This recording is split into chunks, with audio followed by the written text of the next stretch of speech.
You should be able to do that. I want to wear different socks. I'd wear the Outlaws socks with the. No, with I'd the wear beach one skin. Outlaw sock with the beach and flip-flops. one beach flip-flop. That's the Raucous skin.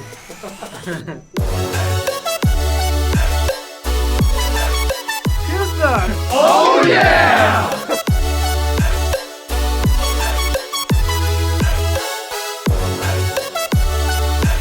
Oh my God! 7, 6, 5, 4, 3, 2,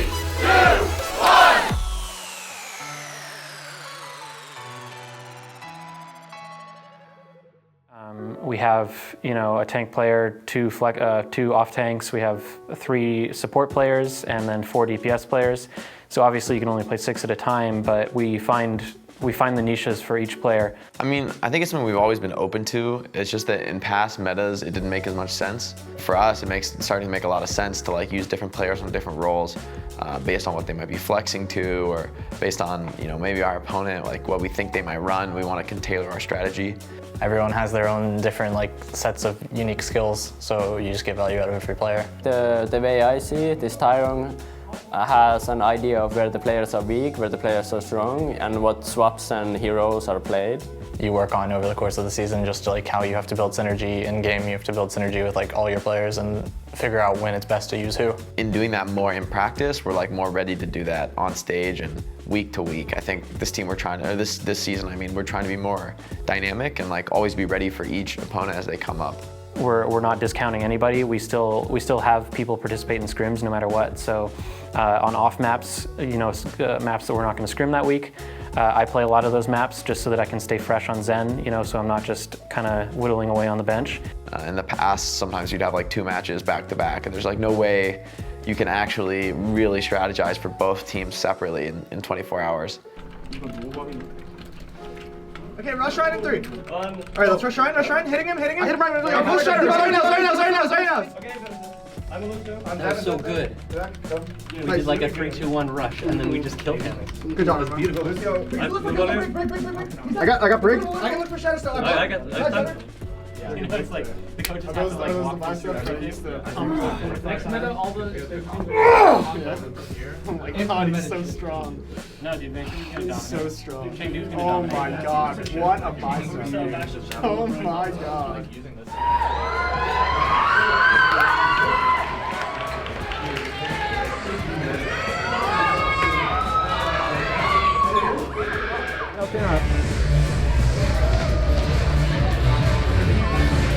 The way rosters are submitted, you have to submit them beforehand, maybe the night before, but maybe just 2 hours before. In any case, you submit them by email, and Tyrone was responsible for that, I believe.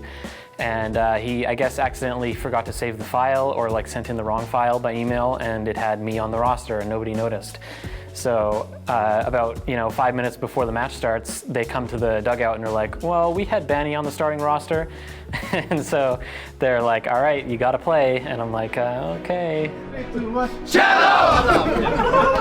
Please welcome the Houston Outlaws. Nearly takes it away. And Swan's going to be the first one to die as Jake finds the opening kill. That's going to be the Outlaws pushing forward onto the point, likely capping it, as Mayhem is just in shambles. All of us spectate the scrims, and we learn what we do, and we learn our general strategies. So I don't think the switch was a bad switch. Yeah, getting focused down, Grab's going to be coming out. Houston Outlaws going to get locked up. Swan, however, is still going to be the first one taken down. The answering grab comes in from Linkser. They look for the pit. BQB going to be taken out. Gravy pops the bomb. But can he make it back into the back? Seems like he will be able to do so, but they're all getting pushed off the point. Chris is going to die again. Hagapa taken down with the Transcendence of Ale. Well, the flip comes in. I didn't feel like it was a bad thing that it happened. It's just, there was a different voice in the comms. Tries to extend this, but everyone from Mayhem is just dropping like flies. It'll tick down 163. Outlaws take the first point. Yeah, of course it feels good to win. That's why I go out on stage, is to win, so. Oh, big move into the thing. Oh, Moma gets the halt. 2 going to be disappearing. Get primal soon. We need Ember's taking for the get primal. Jerry's gonna drop here. Please drop here. There's the trance. Yeah, the lockup coming through. Swan's still going to be taken down. There's not enough healing. They try to keep him alive. Puma will fall as well. So an exchange on the Reinhardts to begin. Grab going to be thrown down, but BQB dead shortly after throwing it. We actually like made significant improvements. We saw it translate into the performance on stage. McGravy cut off on the backside of the point with the rest of his squad. No supports available. All three of them taken down. Florida Mayhem have to try to extend this with just their tank line. It's an armor back. Swan's got nowhere to go. Hits the wall, hits the ground dead. And Houston Outlaws should be able to pick them off one after the other to close this out just for good measure. Lock up the Tracer with the Graviton Surge. Sound Barrier will come through for Chris, but he cannot touch the point. And the Houston Outlaws will take Ilios. All right, let's go, dude. Let's go. Let's play our map. I'm bringing this on stage. Let's play Freeze Road. Clock is going to be hacked out, but now the EMP going to be thrown down. Shatter in from Muma. 2 kills coming through. Tavik manages to find Jane, but now he's on his lonesome here at the back of the card. Gets rid of Raucus with the help of BQB, but Dante is there to scoop up the finishing blow onto the May. I think, yeah, number one, consistency, and then number two, I think, is going to be kind of analyzing other teams and then kind of trying to adapt things from other teams into our own play style. Working his way through. Nano Boost now online. Raucus opening things with that Transcendence. Nano's thrown in. They're going to be hacked off screen. Muma going to be swinging away, looking for a target. They're going to be taken down. Swan now looking for the pin, unable to find it. Grab comes in, and they have nothing to mitigate this. They're just trying to stay alive. One going to be eliminated. Now Muma falling. Spree answers one back onto Zephyr and Chris. All out chaos breaking through here on the card. EMP thrown in. Dante trying to clean this up. Hogapun solo. A sliver of AP remaining on the out of the card, starting to advance. And Swan, he wraps around the back because he was just so darn low. Goes lower and lower. Now pushing forward. Bubble through onto Swan as he tries to stay alive. But Spree will be able to burn him down. 2 ticks already picked up as we get ready to hit OT. The Houston Outlaws will clean them up. They will do it again as they get the cap on A. Goals personally for myself, it's never changing. If like a personal goal, I always just want to go out there and prove that I'm one of the best main tanks in the league, and that's really always like a personal goal of mine. Coming down point, going to be locked up. Answering Shatter though, it's absolutely huge from Muma. Knocks them all right on their bums, and they will scoop up the kills. Thrown down straight in on top of Muma. The sound barrier is going to be there from point as he tries to keep them all alive. The bomb comes in, however, and Zephyr manages to find 2, and that's all that they needed. I don't know, I just try to win, and like I feel like you want to make the crowd excited with what you do. It's just like a immediate rush when the crowd cheers. Stun goes in, Swan going low, they finish him off. Spree with the melee hit, and just to find the kill. He himself under some fire, just way back behind the Ryan shield. Stun up, Grab gonna be online, Transcendence is out from both these Zenyatta's in onto the point. Now Houston Outlaws gonna be locked up, but the EMP gets something from Dante. It gets to so many members, the kills will be coming through the OT.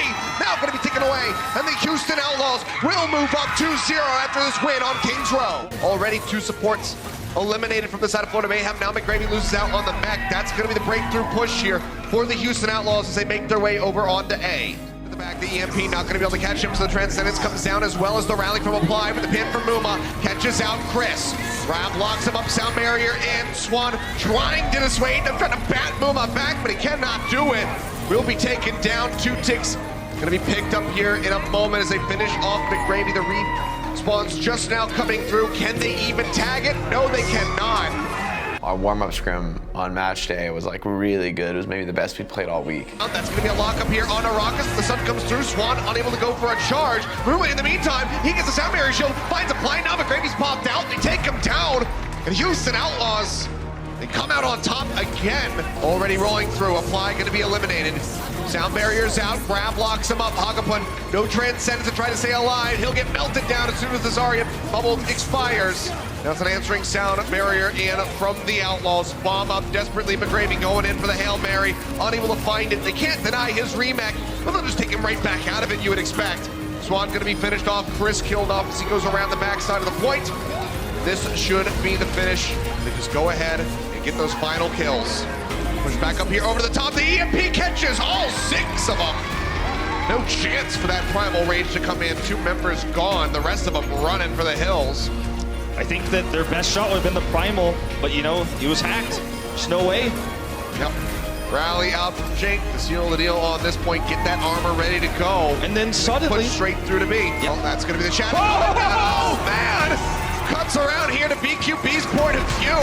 His teammates just suffering around him. Apply gets taken out by the pin. They answer back. But somebody's on the point in all of this chaos. They take it away. He's got a big smile on Jake's face.